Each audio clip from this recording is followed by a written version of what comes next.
Petite vidéo dans la brume d'hiver avec un petit soleil qui j'espère restera un minimum.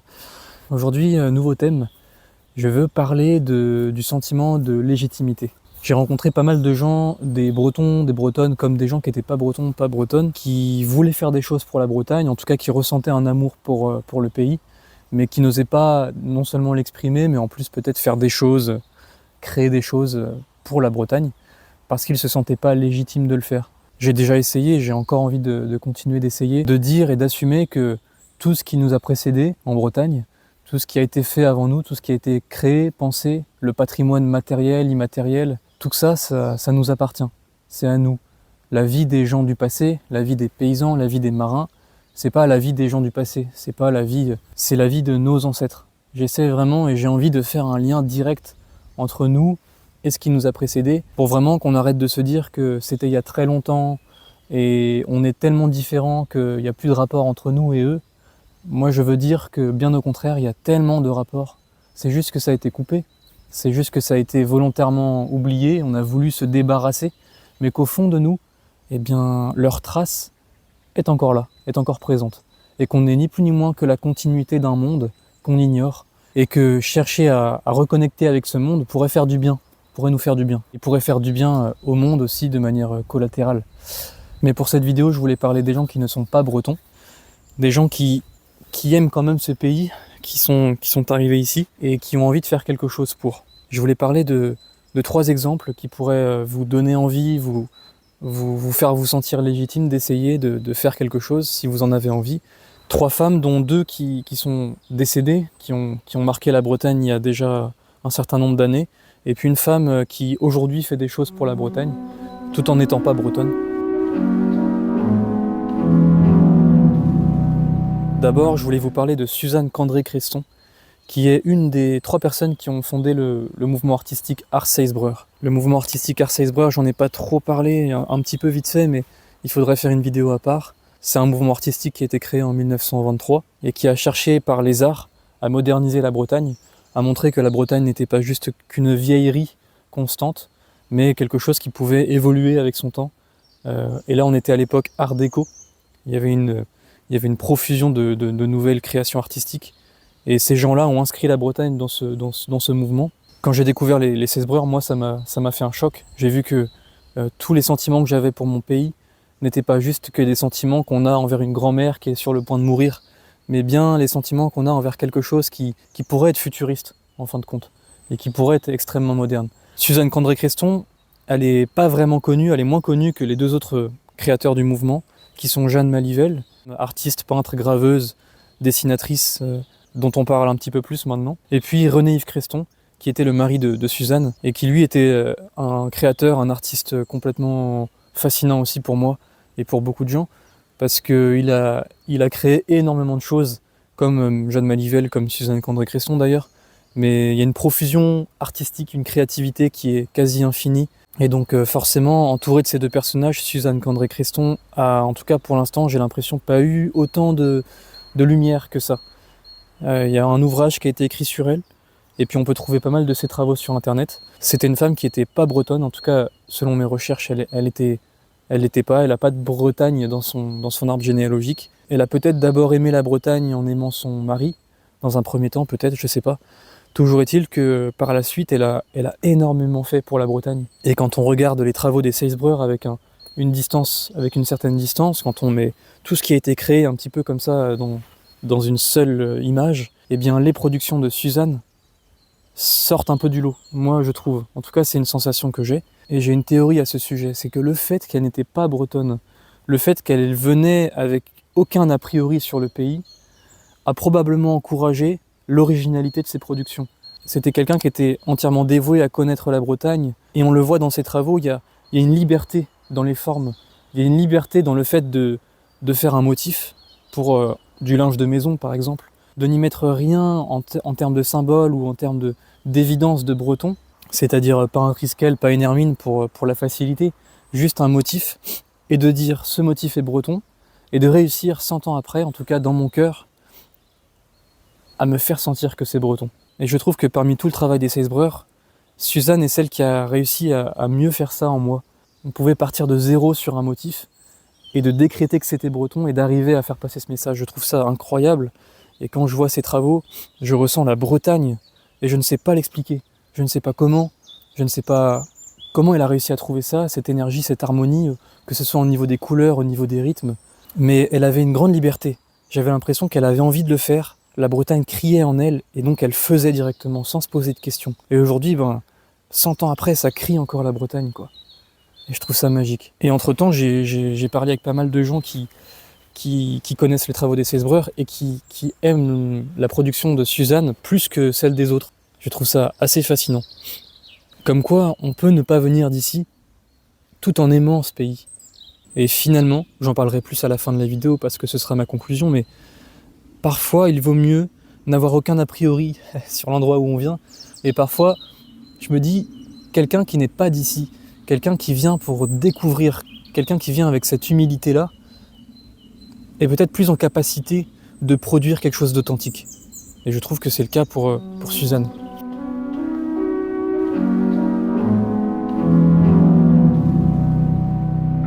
Une trentaine d'années avant Suzanne Candré-Creston, à la fin du 19e siècle, il y a tout un mouvement culturel breton qui s'organise autour d'intellectuels, tout un tas de gens comme Anatole Lebras, qui s'intéressent à la Bretagne avec un regard extérieur et qui se disent mais attendez, là on arrive à la fin d'une civilisation à part et on n'y a pas trop prêté attention, il faut vraiment sauvegarder tout avant que ça disparaisse.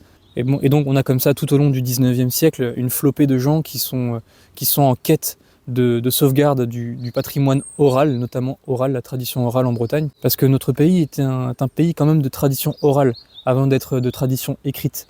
Le breton, c'était quelque chose qui était vraiment parlé, c'était quelque chose qui était chanté avant d'être écrit. Même s'il y a eu des textes en breton, c'était quand même moins global.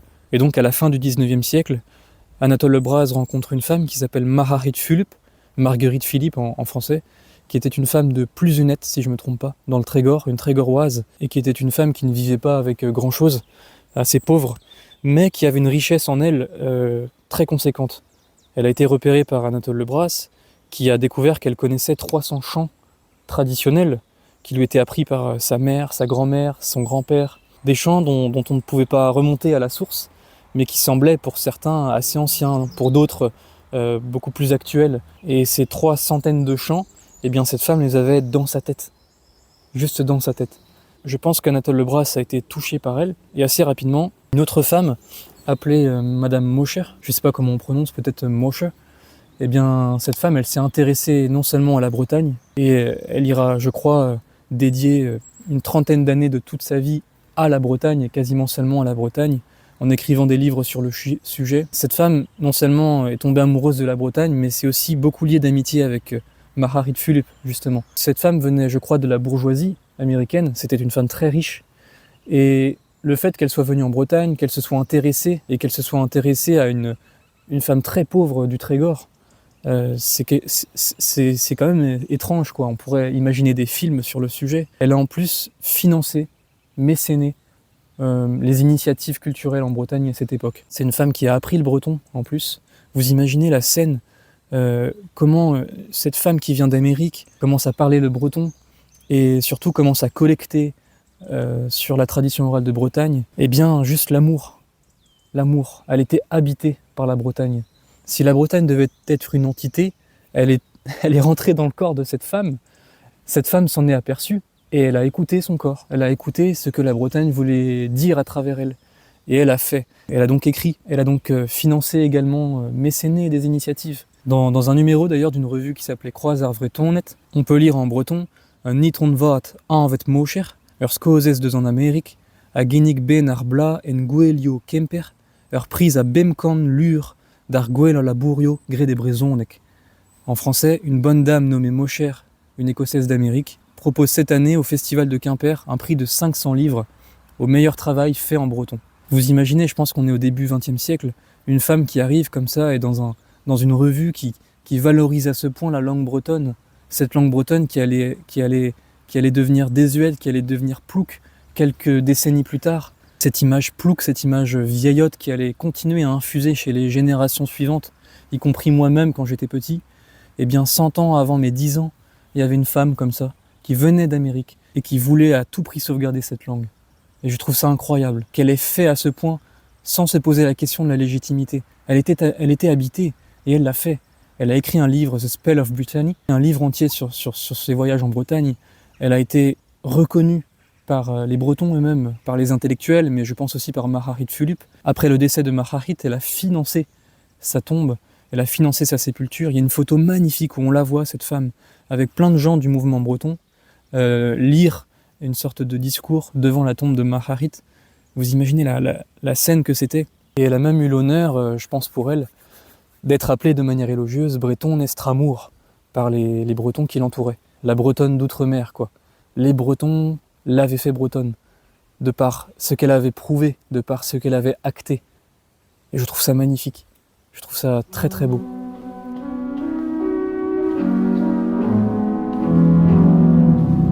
Et pour la troisième femme dont je voulais parler, il s'agit de Xavière Lecomte. C'est une femme que j'ai jamais rencontrée, mais dont je suis le travail sur Instagram aujourd'hui. Elle n'est pas bretonne, elle est venue en Bretagne parce que son mari a voulu rentrer au pays. C'est une artiste qui fait des foulards notamment, beaucoup de foulards. Elle fait d'autres choses, mais je crois qu'elle est surtout connue pour ça. Et moi, je l'ai découverte sur Instagram parce que aujourd'hui, les comptes Instagram en art, c'est des sortes de galeries, c'est un mix entre des galeries, des revues, enfin, c'est comme ça qu'en tant qu'artiste, on montre notre univers, on montre nos recherches, nos inspirations. Et elle est très douée pour mettre en avant à la fois son travail et à la fois ses recherches, ses inspirations justement. Moi, ce qui m'a marqué, c'est que quand j'ai découvert son compte, j'ai vu qu'il y avait quelqu'un qui était dévoué à comprendre ce pays, dévoué à comprendre ce qu'il y avait eu avant. Mais pas juste comprendre, faire une liste, faire des listes légères comme ça de ce qu'on pourrait imaginer comme étant la Bretagne. C'est vraiment l'incarnation de ce que je disais avant. Elle n'avait pas d'a priori sûrement. Elle s'est pas dit « Oh, j'arrive en Bretagne, Kouign-Amann, beurre salé, Mont-Saint-Michel, et puis voilà, je vais faire des écharpes avec marqué beurre salé dessus. » Elle a vraiment voulu comprendre, et elle veut toujours comprendre, parce que c'est très long comme recherche, l'étendue, la richesse culturelle qu'il y avait ici. Donc elle met en avant des ouvrages qu'il faut connaître, des ouvrages mettant en avant des lithographies anciennes. Elle va chercher dans le passé le travail de gens qui se sont avant nous intéressés à nos ancêtres paysans, par exemple, au niveau du costume, au niveau du motif, et même au niveau du symbole de ces motifs, au niveau de la symbolique. Et elle fait comme ça des mosaïques sur ses comptes Instagram, où elle met en lien des créations bretonnes à différentes époques, des travaux des Seisbreur, avec des châles. Elle fait des échos comme ça entre plusieurs époques, entre plusieurs périodes. Et quand on voit son travail, ses travaux finaux, ses foulards, remplis de motifs, on ne peut pas s'empêcher de se dire quand même que la culture bretonne du passé, non seulement était riche, magnifique, ça allait plus loin qu'un Triskel ou qu'une Hermine, mais surtout qu'on peut continuer à faire des choses extrêmement modernes et très jolies. On peut continuer à porter des vêtements qui embellissent le quotidien. Et je la remercie infiniment pour ça, pour avoir ce regard-là sur ce pays, pour prendre le temps comme ça de faire ses recherches, pour s'abreuver du passé, de ce qui a été fait avant, et pour en sortir des choses sans se bloquer soi-même, en se disant qu'on ne serait pas légitime. Justement, je trouve que, et elle pourrait peut-être vous inspirer, vous qui regardez cette vidéo, ça hurle en elle, et donc elle crée. Et donc elle doit passer des heures à faire ces petits montages de mosaïques pour ses posts Instagram très léchés, très, très jolis, très beaux, et qui à chaque fois me bouleversent. Je me dis, mais merci pour mettre tout ça en avant. Je trouve qu'il y a chez Xavière Lecomte, et chez Suzanne Candré-Creston et Madame Mosher avant elle, une humilité à arriver quelque part, à vouloir faire connaissance avec la Bretagne comme on ferait connaissance avec quelqu'un qui nous plaît. Vous voyez ce rapport personnel, je sais pas, un homme ou une femme vous plaît, vous la connaissez pas, et ben vous allez passer des heures à l'écouter parler de tout ce qui la constitue, de tout ce qui le constitue, son histoire, son passé, sa sensibilité. Ça va être des heures en fait, ça va être beaucoup d'énergie, et en fin de compte, vous n'allez jamais finir de découvrir tout, sans jamais avoir envie de terminer de la découvrir. Et je crois que c'est un rapport un peu similaire que ces femmes ont développé avec la Bretagne. Nous, quand on est breton, quand on est né ici, on a nos souvenirs d'enfance. Et on se dit, la Bretagne, c'est ça. Si j'ai grandi en allant au bar, eh ben la Bretagne, c'est l'alcool, c'est Memestra, Yermata, c'est ça, et c'est tout, quoi. Si si chez mes grands-parents il y avait des assiettes en Rio partout, eh ben je vais me dire la Bretagne c'est en Rio. Moi je connais la Bretagne, j'ai rien à apprendre de plus, c'est en Rio et tu m'apprendras rien de plus. C'est une sensation qu'on a très tôt, très vite, d'avoir visité tous les contours de la Bretagne, d'en avoir une vision définitive et claire parce qu'on est breton quand même et on sait quand même ce qu'est la Bretagne. Alors bon bah on se dit que c'est il pleut que sur les cons, on se dit que c'est le beurre salé, le Queen Amand. Et voilà l'identité bretonne, voilà la culture bretonne. On a fait le tour, quoi. Et en fait, on est plus attentif à autre chose. On n'est plus prêt à découvrir autre chose. Parce qu'on a fait le tour, parce qu'on connaît chez nous. Et ces femmes qui ne venaient pas d'ici, qui n'avaient pas d'a priori en tout cas, eh ben elles sont venues avec une certaine humilité. Et elles ont montré l'exemple en fait. Et je pense qu'aujourd'hui, chez les gens qui ne viennent pas forcément d'ici, qui n'ont pas cette espèce de melon à se dire que moi, quand même, quoi, je suis breton, je sais ce que c'est, eh ben, ils sont peut-être plus prompts à créer de l'authentique, à faire du breton, à parler. Ils sont peut-être plus prompts à entendre ce que la Bretagne veut dire à travers eux. Si vous sentez que c'est en vous, si vous sentez que ça crie, surtout ne laissez pas la sensation d'être illégitime vous immobiliser. Voilà, c'est ça que je voulais dire aujourd'hui.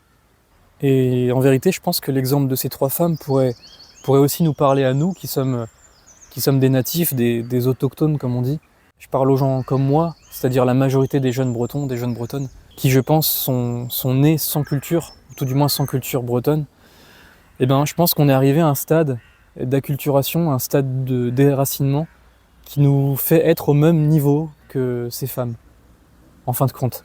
Je me demande si on est comme presque devenus des étrangers dans notre propre pays, on est touristes dans notre propre pays. Moi quand j'ouvre des livres sur qu'est-ce que mangeaient les Bretons dans le passé, comment ils mangeaient encore récemment, parce que personne de vivant n'est capable de me répondre ou ne trouve intérêt à me répondre. Et ben quand je suis obligé de chercher tout ça dans les livres, ben je suis un peu un ethnologue en fait. Mais un ethnologue sur mon propre peuple. Finalement, on est un peu tous arrivés à ce stade. On est un peu tous devenus des étrangers. Même les plus bretons des bretons. Et ces femmes, en ne venant pas d'ici, elles montrent l'exemple de ce que c'est de se dévouer à l'amour pour un pays, à l'amour pour une culture, pour des gens. C'est même pas une histoire de fric. Il y a tellement de Bretons et de Bretonnes de naissance qui, aujourd'hui, utilisent le mot braise, utilisent la langue bretonne même parfois, ou utilisent des symboles comme le triskel ou l'hermine, sans jamais créer quoi que ce soit, mais juste pour faire du commercial, pour faire du marketing, pour vendre des produits, pour monter des business. Et pourtant, ce sont des gens qui sont bretons et qui sont bretonnes. Mais ils en ont rien à foutre, quoi. Ils en ont rien à foutre, ils sont même pas curieux. Ils n'écoutent pas ce pays parler. Ils ont dit, la Bretagne, c'est ça, point barre. Il y a un manque d'humilité qui est fou, quoi.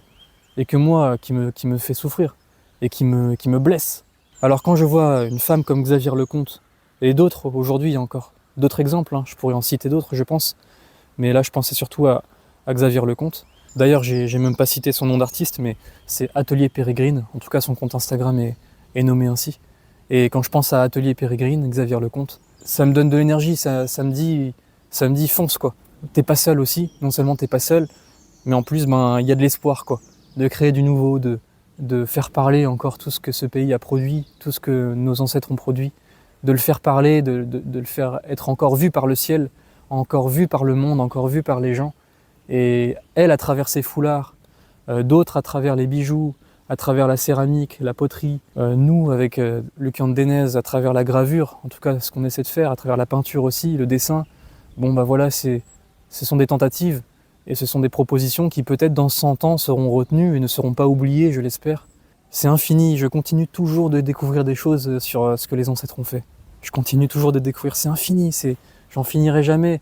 Et je suis tellement heureux que ce pays m'offre ça parce que je vais jamais m'ennuyer dans ma vie. Je suis quasiment sûr de ça. Ça y est, j'ai trouvé le sens. Et je m'ennuierai jamais maintenant. Quelle joie d'être tombé amoureux de ce pays. Quelle joie d'être breton. Quelle joie d'aimer cette terre et d'être aimé par elle. Peut-être que cette terre m'a aimé avant que je l'aime. C'est souvent un truc que je me demande. Je sais pas dans quel sens ça s'est fait. Mais en tout cas, c'est très réciproque. Et je sens moi que ça le sera toujours. Rien ne pourra casser ça. Vous n'êtes jamais illégitime quand vous sentez que vous aimez ce pays et que ce pays vous aime. Charles va m'en garet, mes meus bet pelijat.